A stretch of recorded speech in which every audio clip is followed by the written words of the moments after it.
thank you for coming by Tori Magoo 44. Today is November 15th. Saturday. Isn't it? Yep, it is. How are you guys? I haven't talked to you in a while. I've been super busy doing some stuff. But I wanted to get back to you. A few people have asked me some questions I'm going to try to answer today. Number one, somebody wrote me something and asked me about the L's. What are the L's? Scientology L's are some extra things that Hubbard came up with just to make some more money, basically. They're for executives. They're tons of money. The last time my friend that I talked to at Flag spent $100,000 on one L. There's 3 L's.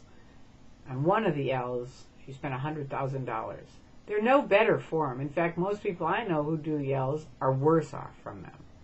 So I don't recommend them. Anybody who's lurking, I would not spend your money on it. I wouldn't spend my money on any of Scientology, but definitely not the L's. Okay, there's that. Someone else asked me, am I fully exterior with full perceptics?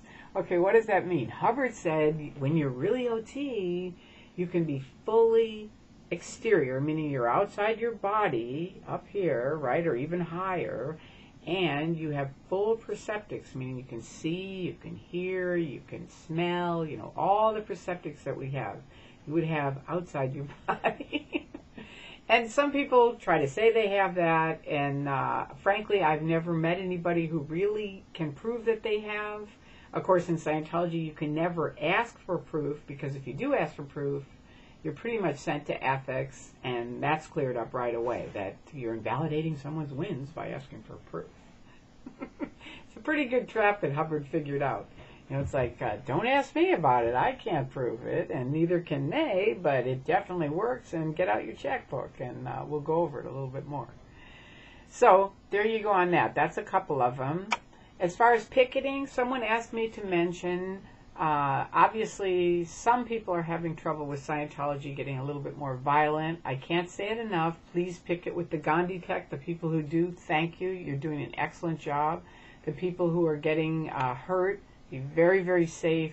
Really, the more you do the Ghandi tech, the less material or chance they have to hurt you.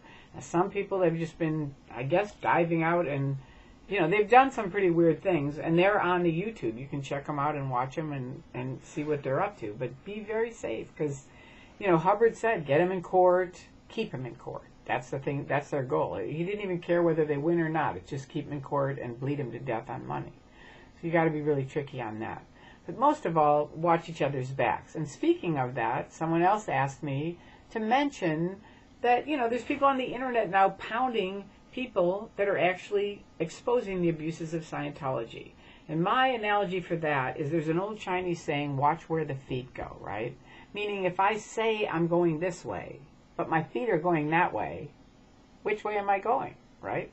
And it's kind of the same. I've said it forever. You can watch where the keys go on the internet. Someone can say, I'm a critic. Do you see what I mean? But if they're constantly sliming people or putting them down or running these, yucky things on people that are actually doing something and exposing the abuses of Scientology, where are their keys going? I mean, who would win from that? Just think about it. Who would win from that? And I know you can answer that question, and I'm going to let you answer that question. But once you answer that question, you're going to understand that. So it's like, thank you to every single person who has supported myself and all of my friends and people around the world who are standing up for freedom and free speech and exposing Scientology's abuses of breaking up families, stopping free speech, fair game, medical abuse, fraud, roping in young children, not children anymore, but, young people that should, have the right to go to college and have a real life, and instead they get them in and, you're not doing enough for mankind, and you need to join the Sea Org for 1 billion years and have no sex. Remember that. You got to keep all these things in mind. They don't tell you all those things, but now it's all on the net, so you can pretty much find out the whole story, and thank everyone who has helped put that up. All right? So have a fantastic weekend. It's almost Thanksgiving. I hope you guys are planning something fun, and I will talk to you soon. Take care.